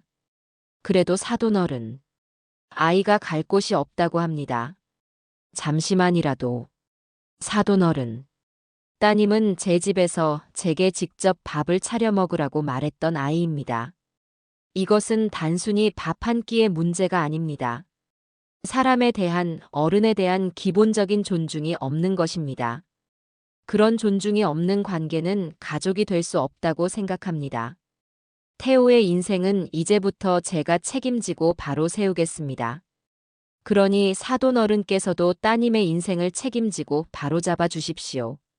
제 말에는 한치의 물러섬도 없었습니다. 사돈은 제 단호한 태도에 더 이상 아무 말도 하지 못하고 깊은 한숨만 내쉬더니 전화를 끊었습니다. 수화기를 내려놓은 저는 제 옆에서 모든 통화를 듣고 있던 아들을 바라보았습니다. 아들의 눈에는 어느새 존경의 빛이 감돌고 있었어요. 저는 아들을 향해 희미하게 웃어 보였습니다. 이 길고 지루한 싸움의 끝이 이제 조금씩 보이기 시작하는 것 같았어요. 시간은 생각보다 빠르게 흘러갔습니다. 계절이 바뀌고 태호가 건설 현장에 나간 지도 어느덧 서너 달이 훌쩍 지났어요. 아들은 하루가 다르게 변해가고 있었습니다. 처음에는 어색해하던 안전모와 작업복이 이제는 제법 몸에 잘 맞는 옷처럼 자연스러워졌습니다. 희멀겋던 얼굴은 건강한 구릿빛으로 그을렸고 무기력하던 눈빛에는 삶에 대한 의지가 단단하게 자리 잡았죠. 아들은 더 이상 자신의 일을 부끄러워하지 않았습니다. 오히려 땀 흘려 일하는 것에서 보람을 느끼는 듯 했어요.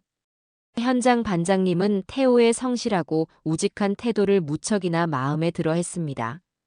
진아가 현장에서 난동을 부렸을 때 태호를 감싸주었던 바로 그분이셨죠. 반장님은 태호를 곁에 두고 용접이나 배관 같은 전문 기술을 하나씩 가르치기 시작했습니다. 김씨, 자네는 근성이 있어. 머리만 믿고 껄렁대는 젊은 놈들하고는 달라. 여기서 기술 제대로 배워두면 평생 밥 굶을 일은 없어. 내가 보증하지. 반장님의 칭찬에 태호는 쑥스러워하면서도 무척이나 기뻐했습니다. 아들은 마치 스펀지처럼 기술을 빨아들였고 저는 아들이 집으로 가져오는 일당 봉투가 조금씩 두툼해지는 것을 보며 남몰래 흐뭇한 미소를 짓곤 했습니다. 그리고 마침내 태호가 정식 기술자로 첫 월급을 받아온 날이었습니다. 아들은 집에 오자마자 제 앞에 빳빳한 현금 봉투를 내밀었습니다. 그리 큰 액수는 아니었지만 그 안에는 제 아들의 땀과 노력이 고스란히 담겨 있었죠. 아버지, 이걸로 우선 생활비에 보태세요. 그동안 신세만 져서 죄송합니다. 저는 손을 내저으며 봉투를 아들에게 돌려주었습니다. 됐다. 내 빚은 내가 갚아야지. 이 아비는 아직 괜찮다. 이 돈으로 내 빚부터 차근차근 갚아나가거라. 그게 내가 가장 먼저 해야 할 일이다. 제 말에 아들은 눈시울을 붉히며 고개를 끄덕였습니다. 그날 밤 우리는 소박한 돼지고기 김치찌개를 끓여놓고 마주 앉아 오랜만에 술잔을 기울였습니다. 아들은 술 기운을 빌려 앞으로의 계획을 신나게 늘어놓았어요. 기술을 더 배워서 자격증도 따고 빚을 다 갚으면 작은 전셋집이라도 얻어 독립하겠다는 소박하지만 단단한 꿈이었습니다. 저는 그런 아들의 모습을 보며 비로소 아들이 고진아라는 깊은 수렁에서 완전히 빠져나왔음을 실감할 수 있었습니다. 우리 부자의 일상은 평온하고 단단한 규칙성을 갖게 되었습니다. 저는 새벽에 일어나 아들의 아침밥과 점심 도시락을 싸주고 아들은 저녁에 돌아와 그날 현장에서 있었던 일들을 제잘제잘 이야기해 주었죠. 주말에는 함께 낚시를 가거나 동네 뒷산에 올랐습니다. 낚싯대를 들이우고 말없이 앉아 있어도 함께 땀 흘리며 산을 올라도 우리는 더 이상 어색하지 않았습니다. 그 시간들은 우리 부자가 잃어버렸던 신뢰와 유대를 다시 촘촘하게 엮어주는 소중한 과정이었습니다. 어느 주말에는 아들이 제게 밥을 해주겠다며 부엌에서 서툰 솜씨로 무언가를 만들기 시작했습니다. 계란 프라이는 새까맣게 태워 먹고 라면 물은 제대로 맞추지 못해 싱겁기 짝이 없었죠. 하지만 저는 아들이 차려준 그 서툰 밥상을 세상 그 어떤 진수성찬보다도 맛있게 먹었습니다. 아버님, 요즘은 남자도 요리하는 시대예요. 라던 진아의 비아냥거림이 떠올랐지만 이제는 아무렇지도 않았습니다. 오히려 웃음이 나왔죠. 시간이 흘러 가을이 깊어졌을 무렵 우리는 함께 아내의 추모 공원을 찾았습니다. 아들은 어머니의 사진 앞에서 한참 동안 고개를 숙이고 있었어요. 그리고는 나직이 말했습니다. 어머니, 죄송합니다. 못난 아들이 이제야 정신을 차렸습니다. 하늘에서 너무 걱정하지 마세요. 아버지 잘 모시고 저도 제 인생 똑바로 살겠습니다. 저는 그런 아들의 어깨를 말없이 감싸 안았습니다. 여보, 봤소? 우리 아들, 이제 정말 다 컸소. 마음속으로 아내에게 말을 건넸습니다. 아마 아내도 하늘에서 우리 부자를 보며 흐뭇하게 웃고 있을 거라는 생각이 들었습니다. 그리고 며칠 뒤 집으로 법원에서 보낸 등기우편이 한 통 날아왔습니다. 봉투를 뜯어보니 안에는 고진아가 청구한 이혼 소송 관련 서류들이 들어 있었습니다. 드디어 올 것이 온 것이죠. 저는 담담한 마음으로 서류를 아들에게 건넸습니다. 태호는 잠시 굳은 표정으로 서류를 읽어내려갔습니다. 거기에는 자신들의 혼인 파탄 책임이 모두 저와 태호에게 있으며 그에 따른 막대한 위자료를 지급하라는 터무니없는 내용이 적혀 있었죠. 저는 아들이 다시 상처받지 않을까 걱정스러운 눈으로 녀석의 얼굴을 살폈습니다.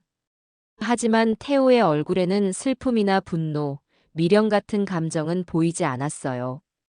오히려 모든 것을 체념한 듯한, 아니, 모든 것에서 해방된 듯한 후련한 표정이었습니다. 아들은 서류를 식탁 위에 내려놓고 서랍에서 자신의 인감 도장을 꺼내왔습니다. 그리고는 조금의 망설임도 없이 합의 이혼 서류에 자신의 이름 옆에 도장을 꾹 눌러 찍었습니다. 쾅 하고 도장이 종이에 찍히는 소리가 마치 길고 길었던 악연의 마침표처럼 선명하게 울려 퍼졌습니다. 도장을 찍은 아들은 저를 바라보며 희미하게 웃었습니다. 아버지, 이제 정말 다 끝났습니다. 그 웃음은 지난 몇 달간 제가 보았던 아들의 그 어떤 표정보다도 편안하고 자유로워 보였습니다. 제 아들은 비로소 자신의 과거와 완벽하게 작별하고 새로운 인생을 향해 나아갈 준비를 마친 것이었습니다. 고진아가 제기한 이혼 소송의 첫 재판 날짜가 잡혔습니다. 저는 그날 아침 오랜만에 양복을 꺼내 입었어요. 아들 녀석도 며칠 전에 산 저렴한 정장을 어색하게 차려입었죠. 우리는 마치 사형장에 끌려가는 죄인처럼 무거운 표정으로 집을 나섰지만 마음 한구석에는 그래도 우리는 떳떳하다는 작은 불씨를 품고 있었습니다. 저희 곁에는 모든 진실을 알고 있는 든든한 변호사도 함께였으니까요. 가정법원이라는 곳은 제가 상상했던 것보다 훨씬 더 차갑고 건조한 공간이었습니다. 복도를 오가는 사람들의 얼굴에는 저마다의 사연과 아픔이 깊게 새겨져 있었죠. 저희는 조정실 앞에서 잠시 기다렸습니다. 잠시 후 문이 열리고 고진아가 변호사와 함께 모습을 드러냈어요. 몇 달 만에 보는 진아의 모습은 많이 상해 있었습니다. 화려했던 얼굴에는 그늘이 져 있었고 값비싼 옷 대신 어딘가 모르게 기가 죽은 듯한 옷차림이었죠. 하지만 그 눈빛만은 여전히 도끼로 가득 차 있었습니다. 진아는 저희를 발견하고는 마치 원수를 만난 것처럼 날카롭게 쏘아보더군요. 조정실 안 타원형 테이블에 마주 앉은 우리는 한마디도 섞지 않았습니다. 나이 지긋한 조정위원은 양측의 서류를 번갈아 훑어보더니 진아 측 변호사에게 먼저 발언 기회를 주었어요. 진아의 변호사는 준비해온 대로 진아가 얼마나 포갑적인 시아버지 밑에서 정신적인 고통을 받았는지, 남편의 무능력 때문에 얼마나 큰 상처를 입었는지를 장황하게 늘어놓았습니다. 진아는 옆에서 타이밍에 맞춰 눈물을 훔치며 피해자 연기를 펼쳤죠. 그들의 서툰 연극이 끝나자 저희 측 변호사가 조용히 입을 열었습니다. 저희 변호사는 감정에 호소하는 대신 시간 순서에 따라 사실 관계를 명확하게 짚어나갔습니다. 진아가 우리 집에 들어온 첫날부터 보였던 무례한 태도, 사사건건 트집을 잡으며 제 정성을 무시했던 일들, 그리고 결정적으로 저에게 밥을 차려 먹으라고 폭언을 했던 그날의 상황을 상세하게 설명했어요. 그리고 태호가 진아로부터 받았던 인격 모독과 건설 현장 소란 행위에 대한 증거로 현장 반장님의 사실 확인서까지 제출했습니다. 조정위원의 표정은 점점 더 굳어져 갔습니다. 그는 진아를 향해 몇 가지 질문을 던졌어요. 피신청인 시아버지에게 직접 밥을 차려 먹으라고 말한 것이 사실입니까? 그건 아버님이 먼저 저를 무시하셨기 때문이에요. 저를 며느리가 아니라 식모 취급을 하셨다고요. 진아는 목소리를 높여 항변했지만 그 주장은 설득력이 없었습니다. 조정위원은 한숨을 쉬며 말했습니다. 혼인 관계는 법 이전에 사람 사이의 신뢰와 존중을 바탕으로 하는 겁니다. 본인이 한 행동을 생각하면 위자료를 청구할 입장이 아닌 것 같은데요. 이 아파트 역시 신청인의 혼인 기간이나 기여도와는 전혀 상관없는 시아버지의 특유 재산입니다. 재산 분할 대상이 될 수 없어요.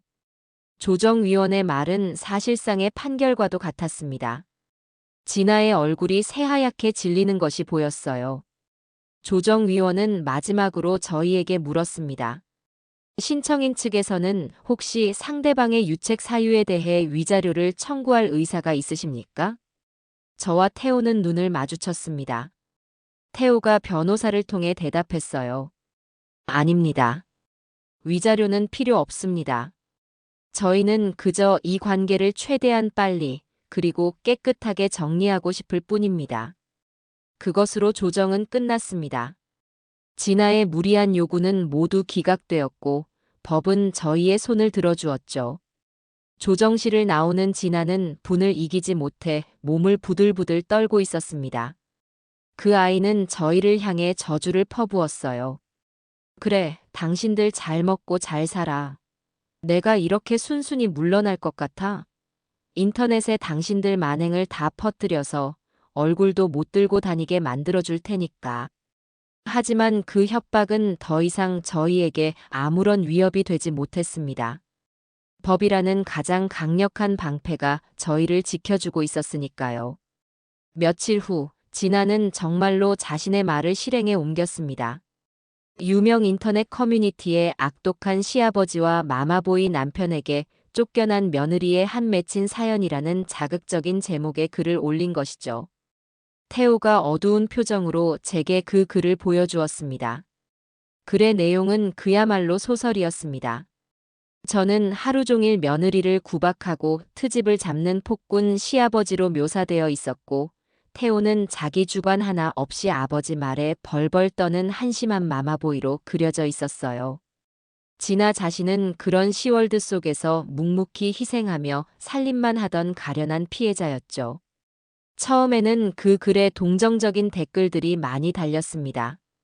요즘 세상에 저런 시아버지가 다 있냐, 남편이 너무 무책임하다 등등. 진아의 편을 드는 여론이 형성되는 듯 했어요. 하지만 진실의 힘은 생각보다 강했습니다. 태호와 진아를 함께 알던 몇몇 지인들이 그 글을 보게 된 것이죠. 그중 한 명이 용기를 내어 댓글을 달았습니다. 이 글은 상당 부분 사실과 다릅니다.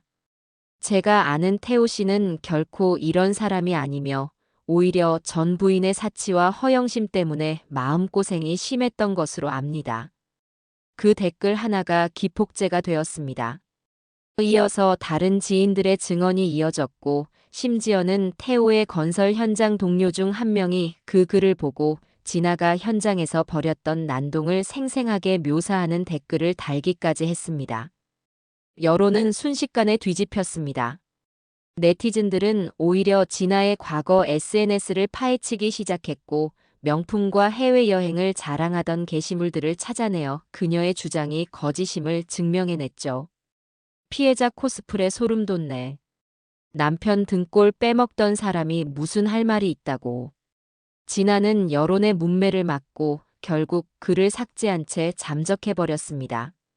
법정에서의 패배에 이어 자신이 마지막으로 기댔던 여론전에서마저 참패를 당한 것이죠. 그렇게 또 한 계절이 지났습니다. 차가운 겨울 바람이 부는 어느 비 오는 밤이었어요. 저와 태호는 따뜻한 거실에 앉아 귤을 까먹으며 텔레비전을 보고 있었습니다. 창밖의 굳은 날씨와는 대조적으로 우리 집안은 더할 나위 없이 평화로웠죠. 바로 그때였습니다.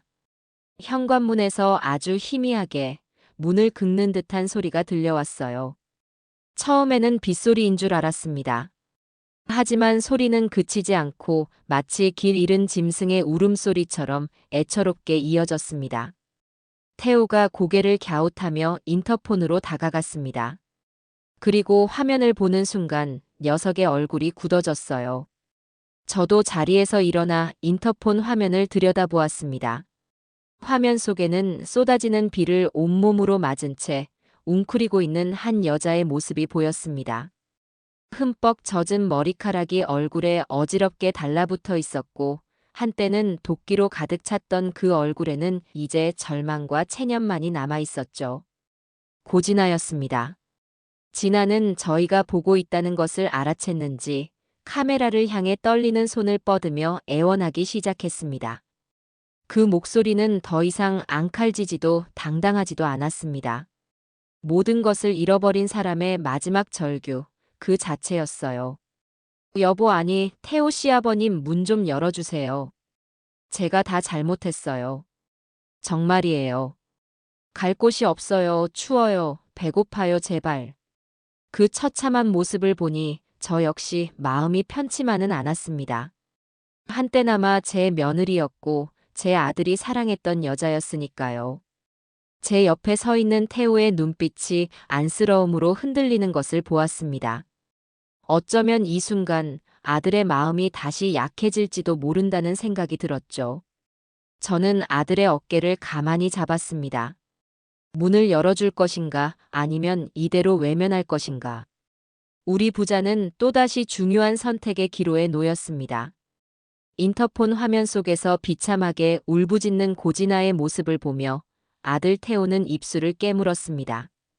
단단히 마음을 먹었다고 생각했는데 한때 제 아내였던 여자의 처절한 모습은 아들의 마음을 송곳처럼 파고드는 모양이었어요. 그 아이의 눈빛이 가늘게 흔들리고 있었습니다. 인정 많고 마음 약한 제 아들이 저 모습을 보고 마음이 동요하는 것은 어쩌면 당연한 일이었습니다. 태호는 저를 돌아보며 차마 화면 속의 진아에게는 들리지 않을 만큼 작은 목소리로 힘겹게 입을 열었습니다. 아버지, 그래도 한때는 제 아내였습니다. 저렇게 밤새 비를 맞게 둘 수는 없지 않습니까? 저러다 큰 병이라도 나면 어쩝니까? 아들의 목소리에는 연민이 짙게 배어 있었습니다. 저는 아들의 말을 끝까지 듣지 않고 아들의 어깨를 잡은 손에 힘을 주었습니다. 아들의 흔들리는 마음을 제가 붙잡아 주어야 했습니다. 그리고는 나직이 하지만 그 어느 때보다도 단단한 목소리로 말했죠. 아들아, 사람은 그렇게 쉽게 변하지 않는다. 제 목소리는 낮고 차분했지만 그 안에는 지난 세월의 경험이 녹아든 추상 같은 단호함이 담겨 있었습니다. 저 문은 둑과 같다. 한번 무너지면 흙탕물이 우리 안방까지 전부 휩쓸고 들어오는 게야. 지금 저 아이의 눈물은 두 개 작은 균열을 파고드는 강물과 같아. 우리가 잠시의 동정으로 그 틈을 열어주는 순간 어렵게 되찾은 이 평화는 또다시 속절없이 무너지고 우리는 또다시 모든 것을 잃게 된다.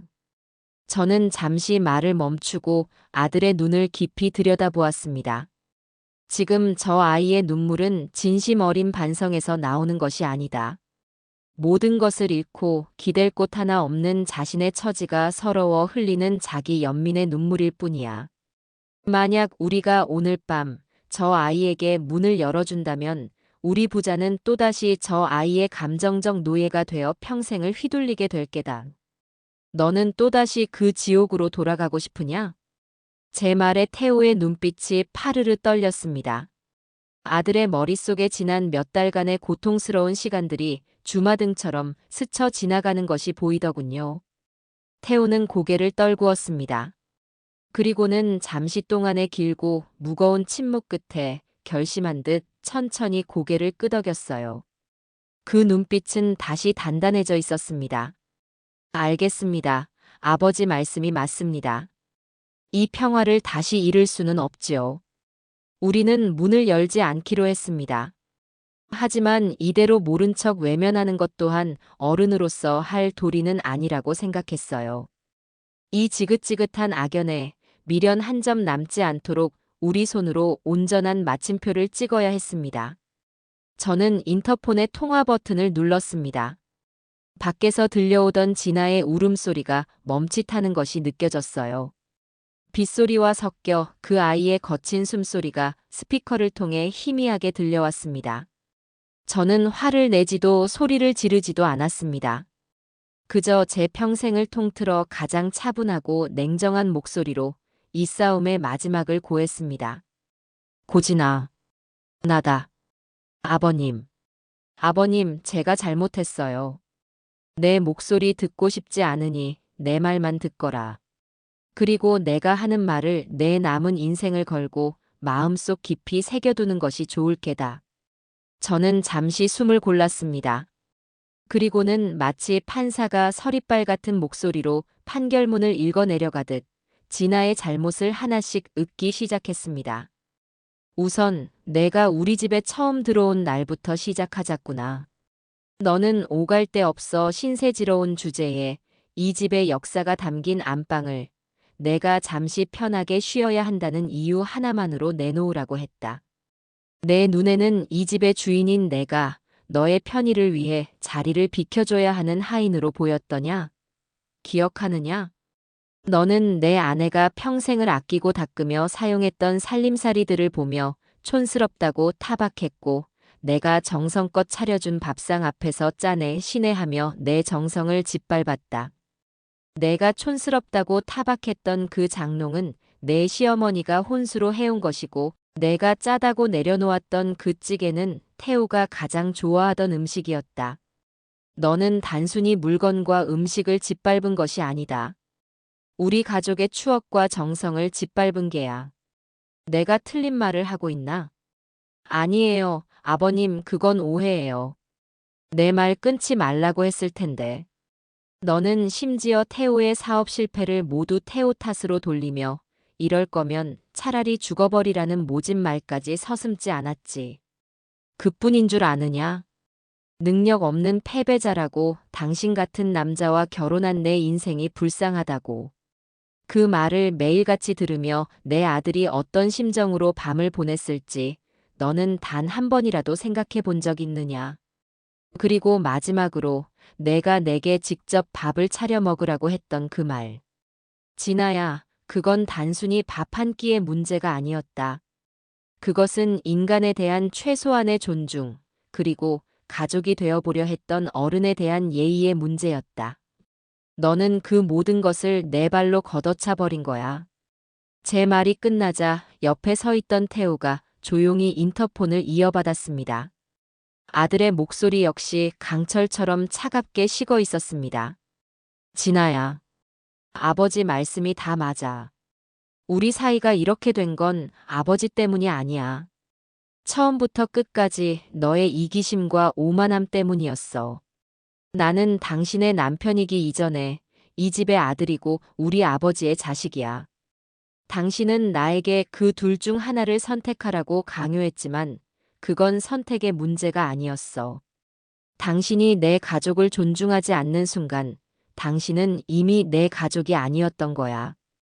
우리 관계는 신뢰가 깨졌고, 아니, 처음부터 신뢰라는 것 자체가 없었을지도 모르지.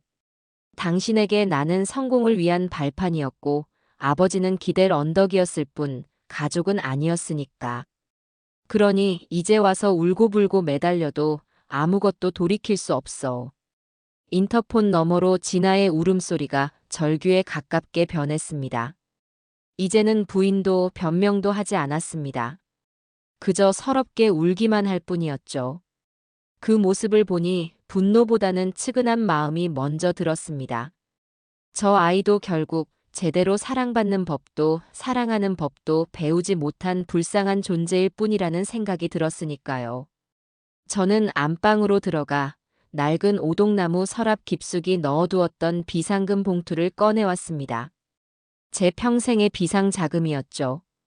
그리고는 그 중에서 빳빳한 5만원권 지폐 20장, 현금 100만원을 꺼내 새하얀 봉투에 담았습니다. 이것은 제가 저 아이에게 베푸는 마지막 자비이자 우리 관계를 끊어내는 마지막 거래였습니다. 다시 인터폰을 든 저는 진아에게 말했습니다. 거기서 기다리고 있거라. 저는 태호에게 돈 봉투를 건네며 말했습니다. 내가 직접 나가지 마라. 1층 현관 우편함 위에 이 봉투를 두고 오너라. 엘리베이터 문이 닫히는 것까지 보고 올라와. 절대 마주치지 말고 목소리도 듣지 마라. 이것이 내가 그 아이를 위해 하는 마지막 심부름이다. 태호는 제 말대로 돈 봉투를 들고 조용히 집을 나섰습니다. 저는 인터폰 화면으로 태호가 1층에 봉투를 놓고 다시 엘리베이터를 타는 것을 확인했습니다. 그리고는 마지막으로 진아에게 말했습니다. 1층 우편함 위에 봉투를 하나 두고 왔다. 그 돈, 내가 법정에서 요구했던 더러운 위자료도 아니고 우리가 죄책감에 건네는 합의금도 아니다.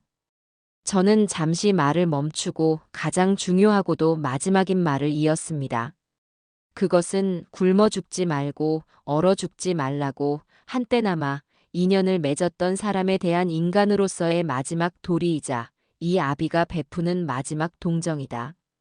그 돈으로 하룻밤 묵을 방을 얻든 내 부모님이 계신 고향으로 돌아갈 차비를 하든 이제는 내 힘으로 내 인생을 살아라. 그리고 한 가지만 기억하거라.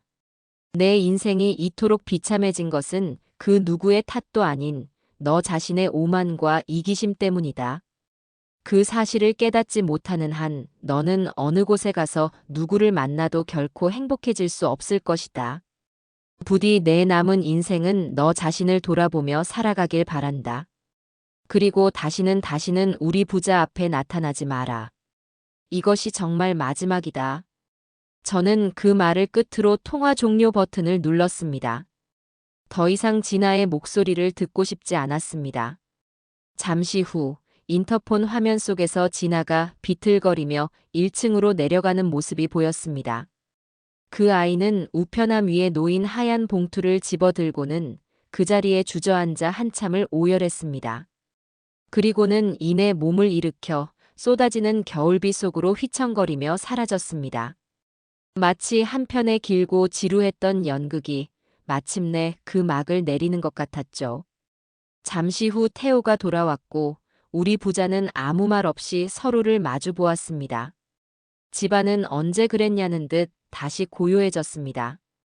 창밖의 빗소리만이 조금 전 이곳에서 벌어졌던 한 여자의 퇴장을 증언하고 있을 뿐이었습니다. 저는 조용히 거실 창가로 다가가 창문을 열었습니다. 차가운 겨울 공기가 집 안으로 밀려들어와 지난 몇 달간 우리를 괴롭혔던 모든 탁한 감정들을 씻어내 주는 것만 같았습니다. 이제 정말 모든 것이 끝났습니다. 고진아가 비에 젖은 채 우리 인생에서 완전히 사라진 후 몇 번의 계절이 더 흘렀습니다. 아들 태호는 더욱 성실하게 자신의 삶을 꾸려나갔고 저는 다시 예전의 평온한 일상을 되찾았죠. 하지만 모든 것이 예전과 똑같지는 않았습니다. 제 삶에 예기치 못한 새로운 즐거움이 찾아왔거든요. 모든 것은 사소한 심심함에서 시작되었습니다. 아들이 낮에는 일터에 나가 있으니 널찍한 집에 홀로 남겨진 저는 시간이 남아 돌았습니다. 텔레비전을 보는 것도 책을 읽는 것도 하루 이틀이지 무료함이 뼈에 사무칠 지경이었어요. 그러던 어느 날 아파트 게시판에 붙어있는 전단지 하나가 제 눈에 들어왔습니다. 남성 어르신을 위한 왕초보 요리교실 수강생 모집 공고였죠. 그것을 보는 순간 저는 실소를 터뜨리고 말았습니다. 요즘은 남자도 요리하는 시대라던 고진아의 목소리가 환청처럼 들려오는 듯 했거든요. 그 아이의 비아냥거림이 역설적이게도 제게 새로운 도전을 제안하고 있는 셈이었습니다. 저는 그 자리에서 전단지에 적힌 번호로 전화를 걸어 수강 신청을 했습니다. 요리 교실의 첫날, 저는 어색하기 짝이 없는 앞치마를 두르고 교실에 섰습니다. 주변에는 저처럼 희끗한 머리의 어르신들이 잔뜩 긴장한 얼굴로 서 있었죠. 우리는 강사의 지시에 따라 난생 처음 칼질을 배우고 멸치똥을 따고 콩나물 대가리를 다듬었습니다. 모든 것이 서툴고 어설펐지만 이상하게도 무척이나 즐거웠습니다. 삐뚤빼뚤하게 썰린 채소들이 제 손에서 먹음직스러운 하나의 요리로 완성되어 가는 과정은 경이롭기까지 했어요. 저는 요리에 제법 소질이 있었던 모양입니다. 강사는 제게 칭찬을 아끼지 않았고 저는 금세 요리의 재미에 푹 빠져들었죠. 함께 수업을 듣는 친구들도 사귀게 되었습니다. 우리는 수업이 끝나면 막걸리 잔을 기울이며 서로의 인생 이야기를 나누었고 아내에게 구박받던 서름을 토로하며 동병상련의 정을 쌓았습니다. 제 삶에 새로운 활기가 돌기 시작한 것이죠. 저는 그날 요리 교실에서 배운 음식을 저녁상에 올렸습니다. 아들은 제가 만든 음식을 맛보며 연신 감탄했어요. 아버지, 요리에 이런 재능이 있으셨는지 몰랐습니다. 식당 차리셔도 되겠어요. 그러게 말이다. 어떤 고약한 아이 덕분에 이 나이에 새로운 재주를 발견했다, 내가. 우리 부자는 마주보며 소리내어 웃었습니다. 한때는 우리에게 깊은 상처를 남겼던 그 말이 이제는 웃으며 나눌 수 있는 농담거리가 된 것이죠. 상처가 아물고 단단한 굳은 살이 박인 것처럼 우리 부자의 관계는 그 어떤 시련에도 흔들리지 않을 만큼 견고해져 있었습니다. 시간이 흘러 이듬해 봄, 아들은 제게 조심스럽게 자신의 계획을 털어놓았습니다. 그동안 악착같이 돈을 모아 회사 근처에 작은 원룸을 얻을 보증금을 마련했다는 것이었어요. 이제는 아버지 곁을 떠나 온전히 독립하고 싶다고요. 아버지, 그동안 정말 감사했습니다. 이제 저도 제 힘으로 제 둥지를 한번 틀어보고 싶습니다. 아들의 말에 저는 서운함보다는 대견함이 먼저 앞섰습니다. 넘어져도 괜찮다고 다시 일어나면 된다고 말했던 제 아들이 이제는 정말 자신의 두 다리로 굳건히 일어선 것이니까요. 그래, 잘 생각했다. 남자는 자기 힘으로 일어서야지. 이사는 이 아비가 도와주마. 우리는 주말 내내 함께 아들의 새집을 구하러 다녔고 짐을 옮기고 필요한 살림을 채워 넣었습니다. 아들이 떠난 집은 다시 텅 비었지만 제 마음은 예전처럼 허전하지 않았습니다.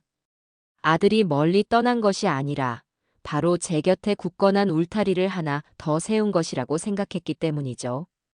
그리고 모든 것이 제자리를 찾았다고 생각했을 무렵 마지막 전화 한 통이 걸려왔습니다. 고진아의 아버지 사돈에게서 온 전화였어요. 저는 이제 아무런 감정의 동요 없이 담담하게 수화기를 들었습니다. 사돈의 목소리는 지난번보다도 더욱 깊은 피로와 체념에 잠겨 있었습니다.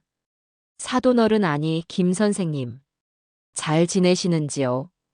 다름이 아니라 그 못난 제 딸년 때문에 속이 썩어 문드러져서 하소연할 데가 없어 전화드렸습니다. 사돈은 한숨과 함께 그간의 이야기를 털어놓았습니다. 저희 집에서 쫓겨난 진아는 결국 고향 집으로 돌아왔다고 해요. 하지만 거기서도 반성하고 새 삶을 살기는커녕 매일같이 술을 마시고 부모에게 행패를 부리며 돈을 요구하고 있다고 했습니다. 자신의 인생이 이렇게 된 것은 모두 부모와 전남편 그리고 시아버지 탓이라며 모든 것을 원망하고 있다는 것이었죠. 나이 30 넘어 부모 등골 빼먹는 자식을 저희는 이제 어찌해야 합니까? 차라리 사돈 어른께서 단호하게 쫓아내셨을 때가 저희 부부는 마음이 더 편했습니다. 정말 염치 없는 말이지만요. 저는 사돈의 하소연을 묵묵히 들어주었습니다. 그리고는 몇 마디 위로의 말을 건네고 전화를 끊었죠. 전화를 끊고 나니 마음속에 남아있던 마지막 앙금 한 조각마저 깨끗하게 사라지는 기분이었습니다. 고진아는 이제 더 이상 제게 상처를 줄 수 없는 그저 아주 멀리 있는 타인의 불행한 소식일 뿐이었습니다. 오늘 저녁 저는 새로 이사간 아들 집에 초대를 받았습니다. 아들은 그동안 저에게 어깨너머로 배운 솜씨로 김치찌개를 끓여놓고 저를 기다리고 있었어요. 우리는 마주 앉아 제가 요리 교실에서 빚은 막걸리를 나누어 마셨습니다. 찌개는 조금 짰지만 세상에서 가장 맛있는 음식이었습니다. 평화로운 저녁, 아들과 함께 웃으며 술잔을 기울이는 이 시간이 제가 그토록 바라던 행복이라는 것을 깨닫습니다. 한바탕 폭풍이 휩쓸고 간 자리에 더 단단하고 소중한 행복이 뿌리를 내렸습니다. 이제 저희 부자에게는 맑고 향기로운 날들만이 남아있을 겁니다.